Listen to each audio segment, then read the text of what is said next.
Cooker পিঠা আৰু ৰঙা চাহ হৈ গ'ল। ৰাতিপুৱাই পুৱাই গৰম চাহ পিঠা খাব লাগিব আৰু তেখেতে কেমেৰাৰ ফালে নাচাই সেই ফ্ৰেণ্ডছ, কি খবৰ আপোনালোকৰ? খবৰ নিশ্চয় ভাল। আজি ৰাতিপুৱাই মোবাইল লৈছোঁ, কাহ হৈ আছে, গলত কাপোৰো বান্ধিব লগা হৈছে। আজি ভাপত দিয়া পিঠা বনাম বুলি ভাবিছোঁ। আজি গোটেইকেইটা ঘৰত আছে গতিকে বলক দেৰি নকৰোঁ। পাছফালে জুই ধৰিছে, মায়ে আহিছে গাঁৱৰ পৰা। গৰম পানী লাগে বুলি কৈছোঁ, দুয়োটাই গৰম পানী দি গা ধুম। বহুত ঠাণ্ডা পৰিছে ফ্ৰেণ্ডছ। ইহঁতক উঠিবলৈ মানা কৰিছিলোঁ, ইহঁতেও উঠিলাক। গৰম পানী দি গা ধুই বহুতে ভাল লাগিল। মায়ে অহাৰ কাৰণে গৰম পানী পাইছোঁ, নহ'বা গৰম পানী কৰিব বৰ দিগদাৰ। পিছফালে জুই নুঠে, সেমেকি থাকে ৰাতি নিয়ৰ পৰি, আৰু মায়েও বহুত কষ্ট পাইছে।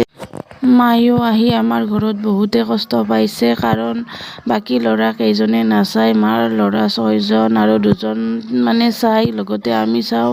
আমাৰ অৱস্থাটোতো জানেই, মোৰ মালিকে হেণ্ডিকেপ, ল'ৰা ছোৱালী 2টা, মায়ে মোটামুটি 4জন মানুহকে মই চাব লাগে। গতিকে মোৰ অসুখ হ'লে বহুত দিগদাৰ।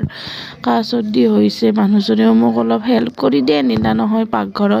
পাকঘৰৰখিনি দিয়ে বাৰু, বাকীখিনি আৰু ময়ে চব কৰিব।